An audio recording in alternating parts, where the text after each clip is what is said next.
आता बातमी आहे एफडीएच्या कारवाई संदर्भातली. अस्वच्छ मिठाई आणि पनीर नंतर आता एफडीए आपला मोर्चा चायनीजकडे वळवण्याच्या तयारीत आहे. अन्न आणि औषध प्रशासन विभागाचे आयुक्त तुकाराम मुंढेंनी याबद्दलचे संकेत दिले. गेल्या 2 महिन्यात ज्या कारवाया झाल्या त्यानंतर चायनीजकडेही लक्ष द्या अशी मागणी होती आणि चायनीज फूडकडे थोडं लक्ष द्यायचं आहे असं तुकाराम मुंढेंनी म्हटलंय. एका मुलाखतीदरम्यान ते बोलत होते. त्यांच्या या वक्तव्यामुळे पुढील कारवाईच्या दिशेबाबत चर्चा सुरू झाली आहे. आता एफडीए चायनीजकडे आपला मोर्चा त्यामुळे वळवणार का पाहणं महत्त्वाचं आहे.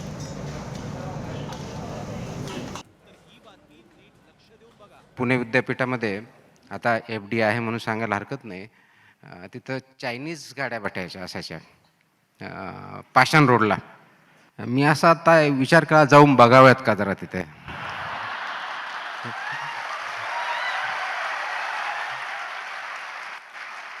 आणि कदाचित आश्चर्य वाटेल, माझं पहिलं चायनीज फूड मी तिथं खाल्लेलं आहे.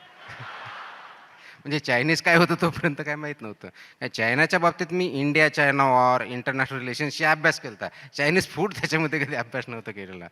पण आत्ता खूप डिमांड आहे चायनीज. म्हणजे गेल्या काही 2 महिन्यात ज्या काही कारवाया झाल्या त्याच्यानंतर चायनाकडेही थोडं लक्ष द्या म्हणत आहेत.